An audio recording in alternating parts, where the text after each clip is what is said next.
Moving away from Mario, let's discuss another video game adaptation starring another beloved Nintendo icon.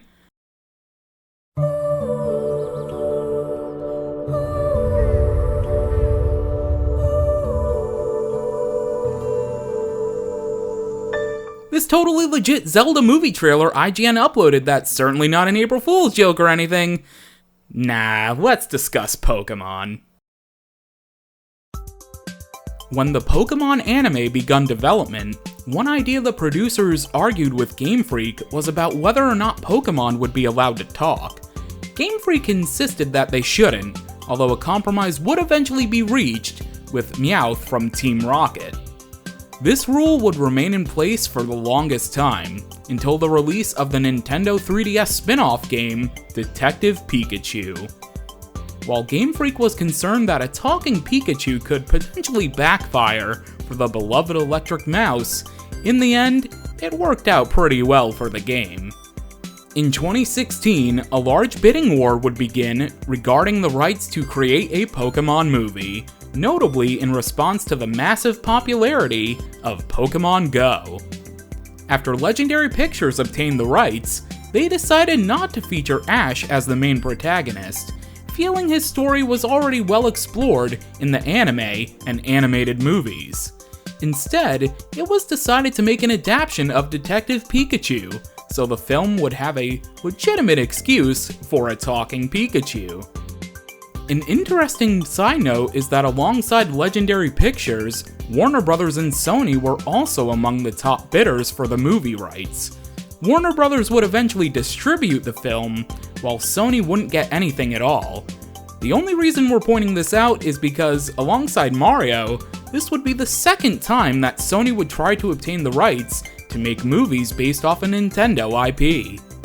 As for who would exactly provide the voice of Pikachu, the biggest fan request by a long shot was easily Danny DeVito. In fact, during early screen tests, Legendary Pictures used sound clips from DeVito's role in It's Always Sunny in Philadelphia. Other potential candidates were Hugh Jackman and Dwayne "The Rock" Johnson, but in the end, the producers felt that Ryan Reynolds had the most impact for the voice of Pikachu. I think Volt Tackle is your best move, so start with that. First of all, when did you learn how to be a Pokemon trainer? And secondly, get me the hell out of here! Pokémon Detective Pikachu would be released in 2019 to critical acclaim and a strong box office performance. While the movie is filled with lots of fun Easter eggs for Pokemon nerds such as myself, one of the more fun ones comes from the Pikachu and Charizard fight scene. During the Pokemon World Championships, the audience was asked to start cheering as if they were witnessing Pikachu and Charizard in an epic Pokemon battle. The audience cheers were recorded and eventually used in the movie. One more fun fact is that Pikachu's voice actress in the anime, Ikue Otani, reprises her role in the movie whenever Pikachu is making normal Pikachu noises. They try to talk to me all the time. All they hear is Pika Pika. You can hear him, right? Pika Pika! Yeah, Pika Pika Pika, he's adorable. You're adorable. They can't understand me, kid. Can no one else hear him? Moving on to the animated Pokemon movies that coincide with the anime, starting with Lucario and the Mystery of Mew movie, there have been cameo appearances by, and I quote, mother and daughter in every film released to date, as well as an appearance in the TV series too. Let's go over each appearance in order. Here we go.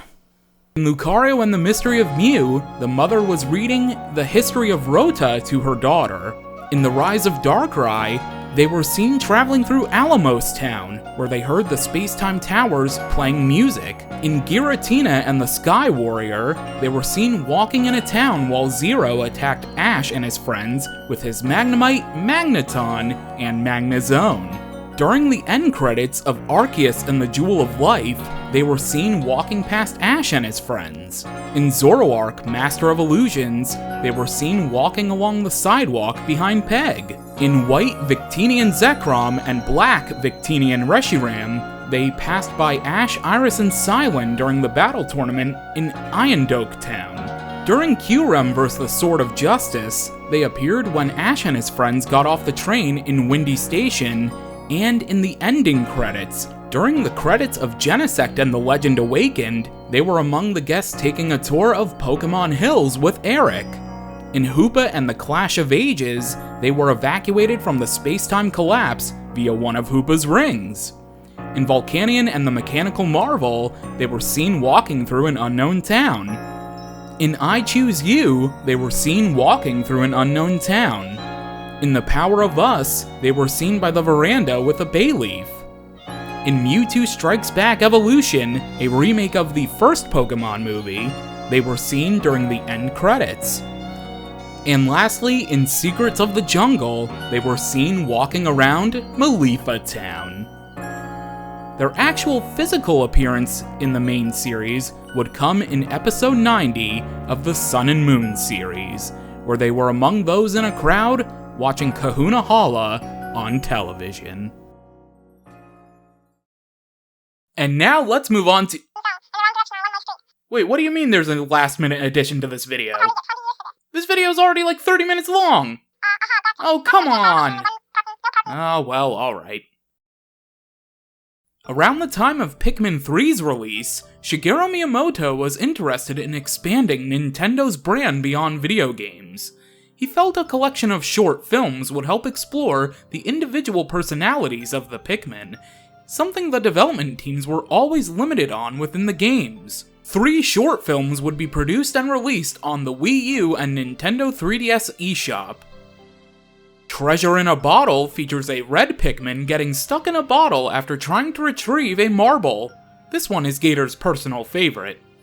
Occupational Hazards involves Olimar using the Pikmin taking apart a giant bulldozer thingamabob, and The Night Juicer is a somewhat creepy, horror-esque short where a group of Pikmin fear for their life.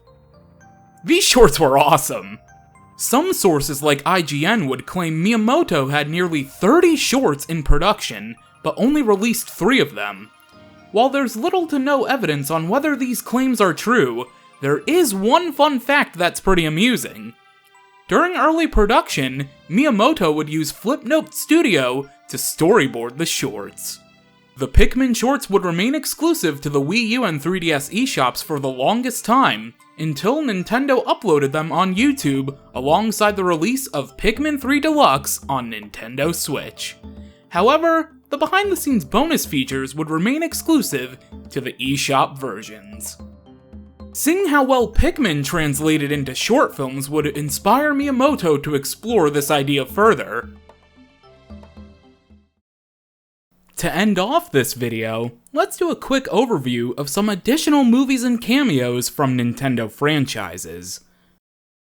Out of my way, Meta Knight! Sire, it is my duty to warn you. Kirby has great power now. Yeah? Well, who's the king around here, you or me? Move it or lose it. It pains me to do this, sire, but I am afraid I must.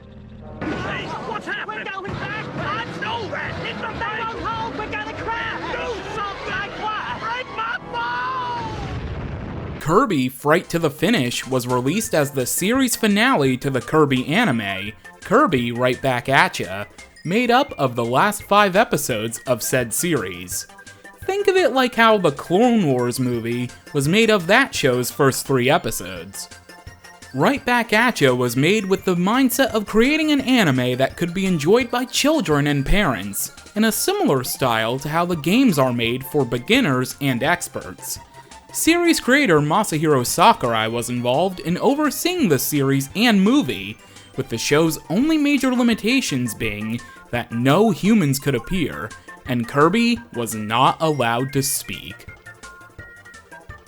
While the show would only last for 100 episodes, Right Back At Ya was warmly received by fans, eventually receiving a 4Kids dub outside of Japan.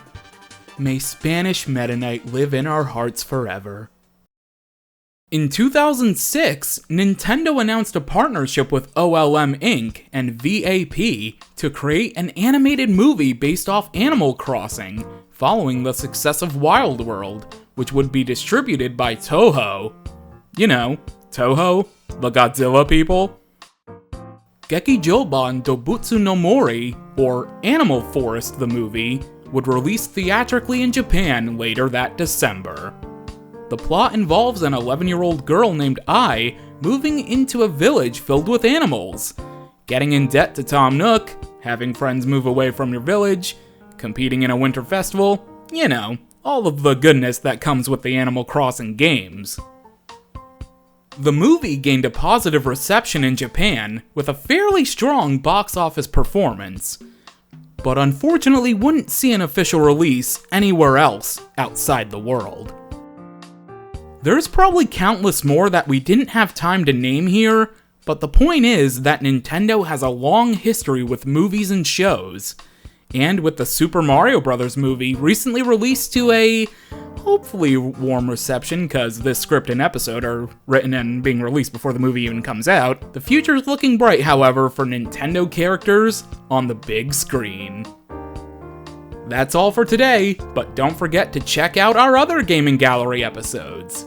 While we don't have other episodes featuring movies prior to this one, we have made a lot about Nintendo-focused videos. We've got your Marios, we've got your Zeldas, your Splatoons, everything you'll need in life. I've been your host for today, The James Rolls, and on screen you'll find a convenient little button that'll take you to my Let's Play of Pokémon Ultra Sun and Ultra Moon. Let's Plays are kind of like movies, when you think about it, really hard, in the back of your brain, maybe, possibly. Anywho, thank you for watching, and remember that in our hearts, we are gamers.